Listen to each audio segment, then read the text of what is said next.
Welcome back to the Liberating Joy and Learning podcast. It's been a little while since our last episode, and we're trying to get back on the right track again.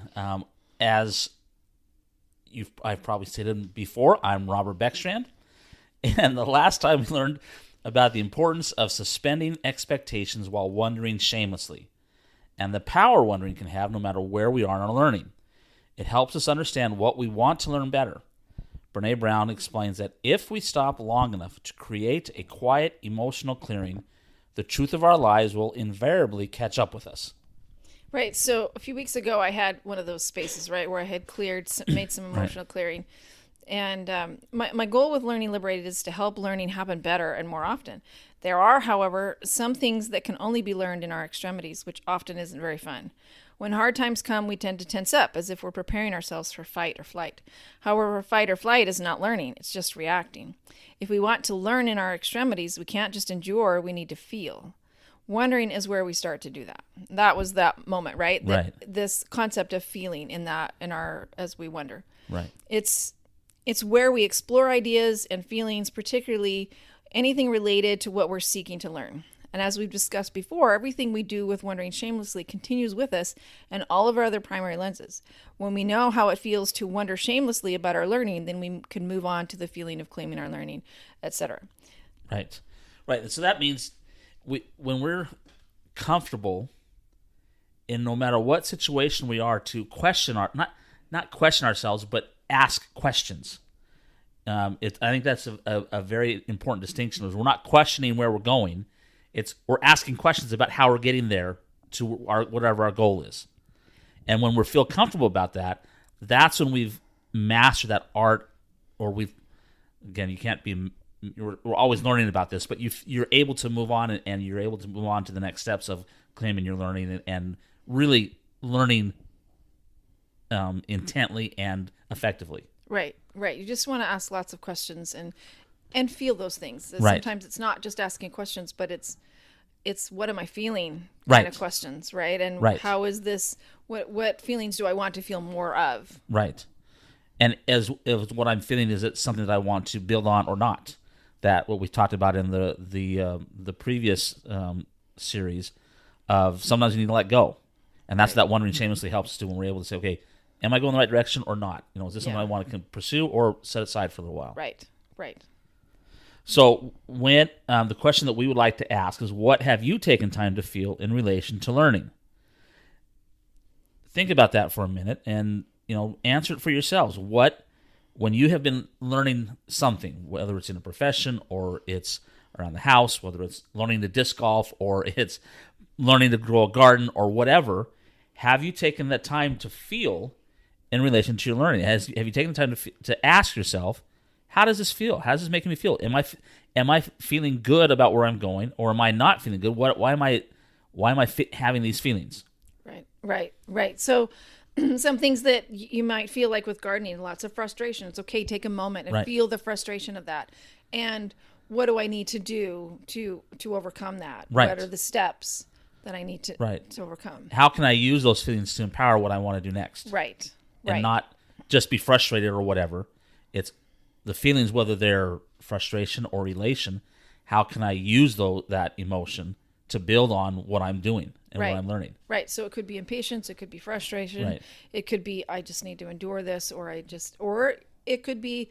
So a few weeks ago, we were driving home as the sun was setting, and I just sat there and I looked at the sun, and I thought about the sun and all the things I know about the sun, and I thought, it's right there. That's it. Like, it's far away, but that is the sun, and I just enjoyed actually looking at it. It was kind of cool. So, I might take that at some point and learn more about the sun. But in that moment, I was just feeling grateful for the sun. Now, it was coming down through this tree, so I could kind of look at it directly, but not really. How you have to be careful. But it was just amazing to think, that is that amazing thing that's burning so brightly and super hot, right? But there it is. That's it. And so it was cool to just feel that, So. Okay. The next paragraph is yours, too. Oh, it is. Sorry about that. We can edit that In the book Mindset, The New Psychology of Success, Carol Dweck, right? Is that how you pronounce her name? Okay. I think so. Describes two mindsets or ways that people view learning. There's a fixed mindset, which means believing that your qualities are carved in stone, and a growth mindset, which is believing that your basic qualities are things you can cultivate through your efforts, your strategies, and help from others. With a growth mindset, we fundamentally believe in personal growth. Certainly, learning can't be liberated if we don't have a growth mindset, but wondering shamelessly is a great time to make sure we believe that in relation to the growing desires we seek. Right. So it's similar to, owning to embracing learning or letting Right. it go, right? We've talked about this, but we're looking at it in a different way. Like, how do you feel about this? Right. If it's something you really want to learn, do you really believe that you can learn it, right? Right. So what does a growth mindset mean to you? How does it feel for you? And I think it's more than. I think it's more of a feeling that regardless of whether or not I feel like I can learn it, I can. I don't think it. I think the fixed mindset is you think about wanting to learn something, it's like, oh, I'm never gonna be able to learn that. That's a fixed mindset where you're hemming yourself in. You're not allowing yourself the growth that we all know is possible. You need to change that mindset. So it may be difficult. It may take me years. Right. An example for me is learning to play the guitar. I've been trying to do that for years, but I know that I can do Yeah. it because I've played stringed instruments before.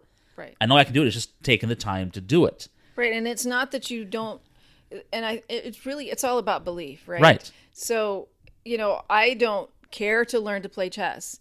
And Right. I've chosen not to learn how to play that or Right. some of those strategy games. But it's not about a belief that I can't. It's Right. just that I don't want to. So Right. take a step back, right? And the things that you want to learn, do you really believe that you could learn them? Right. It doesn't matter. We're not talking about time, right? It doesn't Right. have to be in a week. It doesn't have to be in Right. 5 years. It could be 20 or 25. Right. Right. But do you really believe that you have the capability of learning that? And if you believe that, then you have the right mindset. You've got that growth mindset, Right. which we need to have to be able to learn effectively and to continue our personal growth and development. Right. So what is fixed mindset to you? Think about these things, right? Right. Think about it for yourself. When have you benefited from changing from a fixed mindset to a growth mindset? Personally, when I switched my majors in college, because I realized that civil engineering or any engineering field wasn't for me. Not that I couldn't do it. If I really tried, I could have done it, but it wasn't fun. It wasn't something I was interested in. Mm-hmm. And so when I switched to my profession now, landscape architecture, it was very difficult because I had that engineering mindset, and you can't have that when you want to be a successful landscape architect. And so I had to change that mindset to like, this is what I want to do. I enjoy this. I like this. I want to do this as my profession, and I need to be able to learn the skills I need to develop to be able to do that. Right. You had a few classes that kind of beat that out of you, right? Right. This sense of I can't be successful. Right. So you had to shift that and go, okay, here Yes. I'm changing direction, and now I can be successful with this. Yes. So So that's an example for me. yeah, so engineering, maybe in 100 years you could have done Yeah. that, but for then. Yeah. For me, it was taking care of plants. Like Right. I wasn't successful, but I had to say, okay, I really can do this. And I talked to people and had them help me. Right. What do I need to do? How do I need to water? That's one of those, I just want people to tell me what to do. And other things in my life, I'm happy to, I'm good. Just leave me alone. I'll figure Right. it out, but not with plants. Just tell me what to do, because Yes. there's the trauma of killing a plant is too real for me. Yeah. But I have been able to Right. to be successful at that. But I had to open my heart and Right. and turn to people, right, and ask, Right. and then start applying different things. Right. So, questions that can help us understand how we can develop our growing desires include: what do I really want? Do I really want to think? Do I really want to think or do that? How do I think? How do I want to think and feel about that? How can I get what I want? You just, whatever question in relation to whatever Right. you want to learn, you just ask it, right? Is this helping me get what I want? What new or previously discarded thoughts or actions could benefit me now? it's difficult to put into words what kinds of questions to ask. But Right. when you have a growing desire, ask as many questions as you can so that you can understand it better, Right. essentially is what we're doing. Right. And pondering these questions helps us discard feelings, attitudes, perspectives, etc., that prevent growth and open us up to ones that foster growth. So when you wanted to become a landscape architect, you had to ask new questions. Right. Right. I had to. So you realized, okay, I can't think like an engineer. I have to Right. think differently. So it's just so important to ask the new questions Right. to get you on a different track so Right. that you're progressing again. Right. So, in personal examples,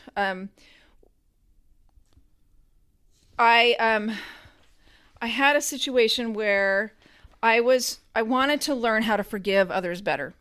Okay. And so I started asking just a lot of questions. How do I intentionally forgive others and my own weaknesses so that God can heal my heart? How do I choose love and grace over bitterness so that bitterness doesn't linger? Right. And how do I truly love others while still setting appropriate boundaries? So I was asking all of these questions, and then when I was done asking those questions, then I made the claim of, I seek to forgive others and extend divine grace so that God can heal my heart and help us grow in unity with him. So it wasn't just about forgiveness. It was about all of those things. So when you understand your growing desire well enough, then you're ready to make that claim. Right. When we were teaching our kids how to ride our bikes, I decided that I wanted them just to push with their feet. Right. And keep pushing until they were ready to put their feet on the pedals. Right. So wondering shamelessly is a little bit like that. Ask enough questions until Right. you're ready. Like, you don't want to be thinking around anymore. Right. You want to be able to go. Right. You know how to stop. You know how to not fall. You know all of those things. Right. Then you're ready to put your feet on the pedal. And that's a little bit what wondering shamelessly is like. Right. Yeah. So wonder about things this week. If there's something in a growing desire that you want, start thinking about it and wonder about it. Right. And put some of those thoughts in words. Write it down. Mm-hmm. Keep a notebook. I have a binder where I keep all of those things that I'm wanting to learn, and I have sections for that, and we can get into that later.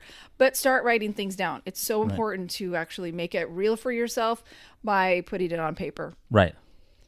So, and then, so next time I think we will dive fully into claiming your learning. So we would love to hear your answers to any of the questions that we've posed tonight, and send them to learningliberated@gmail.com. And if this episode speaks to you, share it with someone else that might enjoy it as well. Thank you very much. Bye.